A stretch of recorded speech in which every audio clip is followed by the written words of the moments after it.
మాట్లాడుతున్నది కాంగ్రెస్ పార్టీ అని మనం చేస్తా ఉన్నాం. తెలంగాణ ఉద్యమంలో జై తెలంగాణ అన్న పాపానికి 369 మంది విద్యార్థులను పోలీస్ తూటాలతో కాల్చి చంపినటువంటి చరిత్ర ఈ కాంగ్రెస్ పార్టీది. చలో రాజ్భవన్ పేరు మీద హైదరాబాద్లో విద్యార్థులు రాజ్భవన్ పిలుపునిస్తే తుపాకులతో కాల్చి చంపారు. సికింద్రాబాద్ క్లాక్ టవర్ దగ్గర అంజలి సినిమా థియేటర్ దగ్గర జై తెలంగాణ నినాదాలు ఇస్తూ ధర్నా చేస్తుంటే కాంగ్రెస్ పార్టీ ప్రభుత్వం తుపాకులతో కాల్చి చంపింది. సదాశివపేటలో ఆ రోజు చిన్న గ్రామం అది. ఆ రోజు సదాశివపేటలో మీదకు ధర్నా చేస్తే తుపాకులతో కాల్చి చంపింది. 369 మంది కాల్చి చంపినటువంటి చరిత్ర ఈ కాంగ్రెస్ పార్టీది. ఈరోజు రేవంత్ రెడ్డి, రాహుల్ గాంధీ, సోనియా గాంధీ ఈ విషయం చెప్పాలా. విద్యార్థుల మీద ఎవరు దాడులు చేశాడు? అంతెందుకు జయప్రకాష్ నారాయణ నేతృత్వంలో నవనిర్మాణ సమితి పేరు మీద విద్యార్థులు ఆందోళన చేపడితే దానికి వ్యతిరేకంగా వేలాది మంది విద్యార్థులను అరెస్ట్ చేసినటువంటి చరిత్ర, ప్రజాస్వామ్య వ్యవస్థను అణిచివేసినటువంటి చరిత్ర కాంగ్రెస్ పార్టీది. బీహార్లో ప్రారంభమైనటువంటి విద్యార్థి ఉద్యమానికి ఆ రోజు లోక్నాయక్ జయప్రకాష్ నారాయణ్ ఆ నేతృత్వం వహించాలని పిలుపునివ్వడం జరిగింది. దానికి రాజకీయాల నుంచి విరమించుకున్నటువంటి లోక్నాయక్ జయప్రకాష్ నారాయణ్ విద్యార్థుల కోరిక మేరకు ఆందోళనలో పాల్గొన్నాడు. అప్పుడు కాంగ్రెస్ పార్టీ ఎమర్జెన్సీ పెట్టి పత్రికా స్వేచ్ఛను హరించివేసి రాజకీయ నాయకులందరినీ వేలాది మందిని జైల్లో పెట్టి అనేక సామాజిక సంస్థలను బ్యాన్ చేసి ఏ రకంగా పౌర హక్కులను మరి ఏ రకంగా లేకుండా చేసి పరిపాలన చేసినటువంటి కాంగ్రెస్ పార్టీ ఈరోజు విద్యార్థుల గురించి మాట్లాడే నైతిక హక్కు లేదు. కేంద్ర ప్రభుత్వము చాలా ప్రజాస్వామ్య పద్ధతిలో వ్యవహరిస్తూ ఉంది. రైతుల ఆందోళన జరిగితే సంవత్సరం పాటు రైతులను ఏమనకుండా రైతులతో చర్చలు జరిపి ఆ యొక్క ఉద్యమాన్ని మరి విరమింపజేశాము. చివరకు ఆ బిల్లును కూడా ఉపసంహరించుకున్నాం. అటువంటి ప్రజాస్వామిక పద్ధతిలో నరేంద్ర మోడీ గారి ప్రభుత్వం పనిచేస్తూ ఉంది. మీలాగా ఎమర్జెన్సీ పెట్టలే. తెలంగాణ ఉద్యమంలో 369 విద్యార్థులు చనిపోలే. మీలాగా కాల్చి చంపలే ఎవరు కూడా. మేము మొన్న విద్యార్థుల ఉద్యమం జరుగుతూ కూడా విద్యార్థులతో చర్చలు జరిపాము ప్రజాస్వామ్య పద్ధతిలో. రాత్రి డే నైట్ ఉద్యమం చేసుకోవడానికి అవకాశం కల్పించాము. మాది ప్రజాస్వామ్య ప్రభుత్వం. మీరు రాజ్యాంగాన్ని చూపించాల్సిన అవసరం లేదు.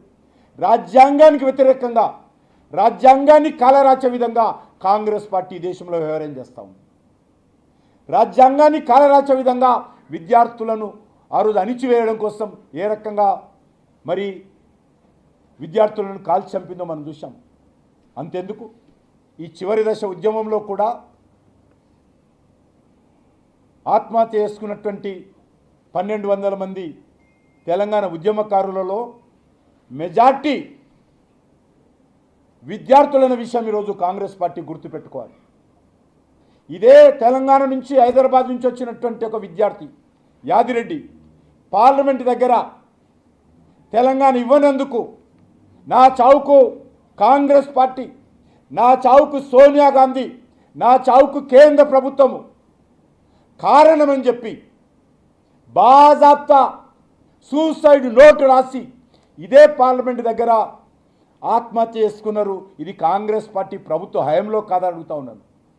మీరు మాకు నీతులు చెప్తారా? ఇదే ఉస్మానియా యూనివర్సిటీలో ఎంతమంది విద్యార్థులు సూసైడ్ చేసుకున్నారో ఈరోజు కాంగ్రెస్ పార్టీ చెప్పాలా?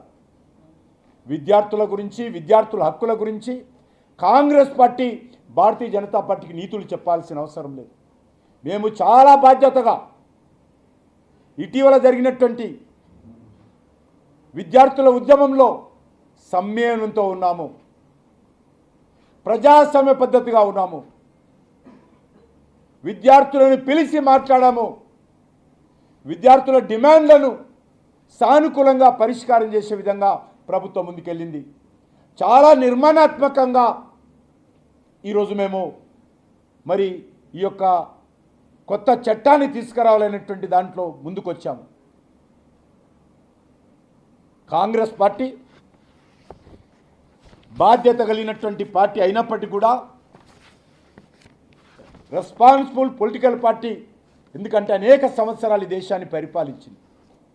అలాంటి పార్టీ ఈరోజు ఇర్రెస్పాన్సిబుల్గా బాధ్యత రహితంగా వ్యవహరిస్తూ ఉంది. ఈ దేశం ఏమైపోయినా పర్లేదు, నరేంద్ర మోడీ గారు పోవాలి, మాకు అధికారంలో రావాలి, ఈ ప్రధానమంత్రి గద్దె మీద మా కుటుంబమే కూర్చోవాలి, నెహ్రూ కుటుంబం ఇంకెవరు ఉండకూడదు, ఎవరైనా ఈయనట్ల పరిపాలన చేస్తారు ఇన్ని సంవత్సరాలుగా అనేటువంటి అహంకారపూరితంగా ఈరోజు కాంగ్రెస్ పార్టీ వ్యవహరిస్తూ ఉంది. చాలా దుర్మార్గంగా వ్యవహరిస్తూ ఉంది కాంగ్రెస్ పార్టీ. మేము విద్యార్థులతో చర్చలు జరిపి మరి సానుకూలంగా వాళ్ళకి హామీలు ఇచ్చి ఉద్యమాన్ని విద్యార్థులతో ఒప్పించి ఆపేస్తే కాంగ్రెస్ పార్టీ బాధపడతా ఉంది, కాంగ్రెస్ పార్టీకి నొప్పి అవుతా ఉంది. విద్యార్థుల యొక్క దాడుల గురించి పార్లమెంట్లో మాట్లాడతారు. రేవంత్ రెడ్డి హైదరాబాద్లో క్యాండిల్ రేగింపులు చేస్తాడు. చేసింది విద్యార్థులు. మీతో ఏమైనా చర్చ జరిపామా? మీరు మీ పాత్ర ఏంది అందులో? మీరు ఇది ఎప్పుడు కూడా డిస్ట్రక్షన్ పాత్రనే మీది. చివరకు విద్యార్థులు ఉద్యమాన్ని ఉపసంహరించుకుంటే దానికి కూడా స్వాగతం పలికలే కాంగ్రెస్ పార్టీ. మనసులో కోపం, ఎట్లా విద్యార్థులు వీళ్ళెవరు, అసలు వీడెవడు వాడెవడు, ఆ యొక్క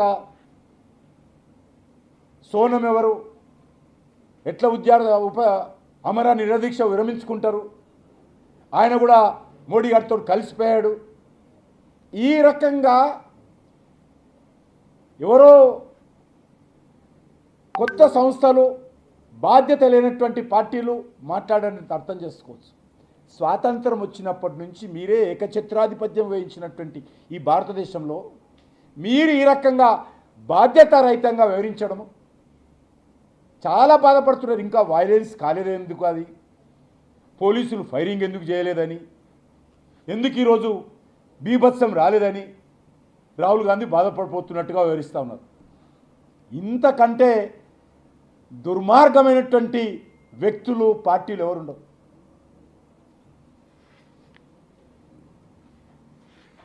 పన్నెండు 1200 మంది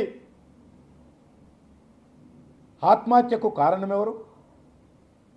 అందులో మెజార్టీ విద్యార్థుల ఆత్మహత్యకు తెలంగాణలో కారణమెవరు? ఇదంతా మర్చిపోయి గురువింద గింజ సామెతలాగా నీతి మాటలు వల్ల వేస్తూ ఉన్నారు ముఖ్యమంత్రి గారు, రాహుల్ గాంధీ గారు, మల్లికార్జున ఖర్గే గారు. మీకు అసలు విద్యార్థుల గురించి మాట్లాడే నైతిక హక్కు లేదు. మీ హయాంలో ఎన్ని ప్రశ్న పత్రాలు లీక్ అయినాయో ఈరోజు కాంగ్రెస్ పార్టీ చెప్పగలుగుతుందా? దమ్ముంటే పార్లమెంటులో సానుకూలంగా చర్చకు రావాలి. చర్చ చేసే ధైర్యం లేదు. ఇది బిల్లు సానుకూలమైనటువంటి బిల్లు. మీరు ఆ బిల్లులో మాట్లాడుతున్నప్పుడు ఏవైనా మాట్లాడవచ్చు, తప్పులేదు. ఆ బిల్లులో పాల్గొని మీరు చెప్పాల్సుకున్నటువంటి అంశాలు అన్ని రకాలుగా చెప్పవచ్చు. అది కూడా ధైర్యం లేదు వాళ్ళకు. కాబట్టే ఈరోజు పార్లమెంటుని అడ్డుకుంటున్నారు. విద్యార్థులకు సంబంధించినటువంటి మీ హయాంలో ఏ రకంగా ఉండింది? భారతీయ జనతా పార్టీ ఇచ్చినటువంటి 12 సంవత్సరాల్లో విద్యార్థుల కోసం ఏమేం చేశాము? ఎన్ని మెడికల్ కాలేజీలు ఓపెన్ చేశాము? ఎన్ని ఎంబీబీఎస్ సీట్లు ఓపెన్ చేశాము? ఎన్ని పీజీ సీట్లు ఓపెన్ చేశాము? ఎన్ని యూనివర్సిటీస్ ఓపెన్ చేశాము? ఎన్ని ఇంజనీరింగ్ కాలేజీలు ఓపెన్ చేశాము? తప్పకుండా చర్చ జరగాల. చెయ్యండి దమ్ముంటే. అది లేదు, ఆ చర్చ చేసే ధైర్యం లేదు. తొండాట, విధ్వంసకరమైనటువంటి వ్యవహారం ఈరోజు కాంగ్రెస్. వాళ్ళని అడగాలి, ఎవరికి రావద్దు క్రెడిట్. అది విద్యార్థులకు రావద్దు, ఆ సోనం గారికి రావద్దు, ఒక రాహుల్ గాంధీకే రావాలి. రాహుల్ గాంధీ దేశాన్ని ప్రధానిగా ఉండేటువంటి అవకాశం ఉంది, ఇంకెవరు ఉండకూడదు.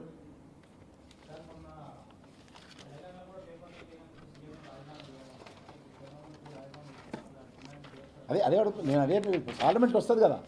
ఇప్పుడు తెలంగాణలో కూడా కేసీఆర్ ఉన్నప్పుడు పబ్లిక్ సర్వీస్ కమిషన్ పేపర్లు, ఇంటర్మీడియట్ పేపర్లు, ఇంటర్మీడియట్ విద్యార్థుల ఆత్మహత్యలు. కేటీఆర్ మొన్న మాట్లాడతాడు ధర్నా చౌక్ వచ్చి, ఆయన మాట్లాడుతున్నాడు పేపర్ లీక్ విషయంలో. ఏ ధర్నా చౌక్ అయితే ధర్నాలు చేయకుండా బీఆర్ఎస్ ప్రభుత్వము కేసీఆర్ నిషేధం విధించాడు అక్కడ. ఆయన ఈరోజు ప్రజాస్వామ్యం గురించి, ఉద్యమాల గురించి మాట్లాడతాడు. ఈరోజు రేవంత్ రెడ్డి, నువ్వు విద్యాశాఖ మంత్రివి, నువ్వు ముందు రాజీనామా చేస్తావని అడుగుతా ఉన్నాను. నువ్వు రాజీనామా చేయి. వేరే వాళ్ళను రాజీనామా చేయాలని డిమాండ్ చేసే ముందు మీ హయాంలో 10th క్లాస్ పేపరు లీక్ అయింది, కొంతమందిని అరెస్ట్ చేశారు. మరి నువ్వు రాజీనామా చేయకుండా ఎదుటి వాళ్ళ మీద రాళ్ళు వేయడము ఎంతవరకు సమంజసమని అడుగుతా ఉన్నారు. ప్రియాంక గాంధీ స్వయంగా చెప్పింది, ఇది దేశమంతా జరుగుతుంది, ఈ పేపరు లీక్ అయ్యేది మామూలే. మా రాజస్థాన్లో కూడా మా అశోక్ గెహ్లాట్ ప్రభుత్వంలో అయింది, దాన్ని పెద్ద సీరియస్ తీసుకోవద్దు, ఇది మామూలు విషయమని అప్పుడు మాట్లాడింది. ఈరోజు వచ్చేసరికి పార్లమెంటులో పెద్ద పెద్ద నీతులు మాట్లాడుతుంది ఆమె కూడా, పార్లమెంట్లో, పార్లమెంట్ బయటలో.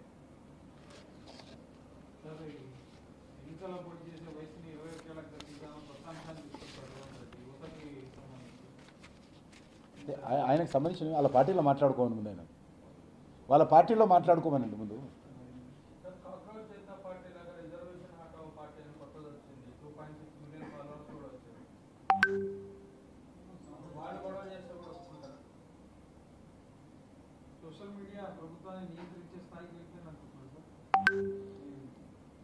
ఏదైనా ప్రజాస్వామ్య వ్యవస్థలో మన దేశ హితం కోసం, దేశ భవిష్యత్తు కోసం, దేశ అభివృద్ధి కోసం ఏదొచ్చినా తప్పలేదు. ఈరోజు మన దేశం అన్ని రంగాల్లో ముందుకు రావాలి, మౌలిక వసతులు మెరుగుపడాలి, ఉపాధి అవకాశాలు మెరుగుపడాలి, దేశంలో పెట్టుబడులు రావాలి. దీనికోసము ఏ వ్యవస్థ వచ్చినా కూడా తప్పేం లేదు. కానీ దేశానికి నష్టాన్ని కలిగించే విధంగా ఏదొచ్చినా కూడా ప్రమాదకరం. కాబట్టి ఆ రకంగా ఉండాలని నేను కోరుకుంటున్నాను. నేపాల్, బంగ్లాదేశ్ లాంటి పరిస్థితులు వస్తాయని ప్రధానమంత్రి తలకాడు అనేది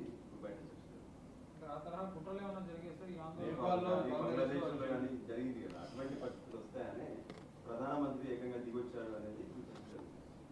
ఏది అయినా దేశ హితం కోసం పనిచేస్తాం తప్ప మేము దేనికోసం పనిచేయము. We are the nation first party. Our government is nation first government. దేశం కోసం పనిచేస్తాం మేము. ఇవన్నీ పనికిరాని మాటలు మాట్లాడతారు కొంతమంది. ఇదే కాదు, అది ఆర్టికల్ 370 అయినా నేషన్ ఫస్ట్, ఆపరేషన్ సింధూర్ అయినా నేషన్ ఫస్ట్, ఎయిర్ స్ట్రైక్ చేసినా నేషన్ ఫస్ట్, సర్జికల్ స్ట్రైక్ అయినా నేషన్ ఫస్ట్. ఏదైనప్పుడు కూడా నేషన్ ఫస్ట్. ఈరోజు మేము digital transaction we are number 1 in the world. పేద దేశం అయినప్పుడు కూడా ఈరోజు నా దగ్గర ఉండేటువంటి చిన్న చిన్న పాన్ డబ్బా దుకాణం మీద, కూరగాయల దుకాణం మీద చదువురానటువంటి మా అక్క, మా తల్లి దగ్గర కూడా ఈరోజు డిజిటల్ ట్రాన్సాక్షన్ చేస్తుంది. అది ఈరోజు మేము గర్వంగా చెప్పుకుంటాం. కాబట్టి భారతీయ జనతా పార్టీ సంబంధించినంత వరకు దేశం ముఖ్యంగా ఉండేటువంటి పార్టీ. మాకు అధికారం, పదవులు మాకు శాశ్వతం కాదు. దానికోసం మా పార్టీ పెట్టలేదు. మేము ఆ రకమైనటువంటి కుటుంబాలలో పుట్టలేదు. మేము పుట్టకముందే మా మనవడు, నాకు పుట్టబోయే కొడుకు ఈ దేశానికి ప్రధానమంత్రి కావాలని కోరుకోలేదు. మేము ఎవరం కూడా పుట్టకముందే కోరుకొని వచ్చారు వాళ్ళందరూ.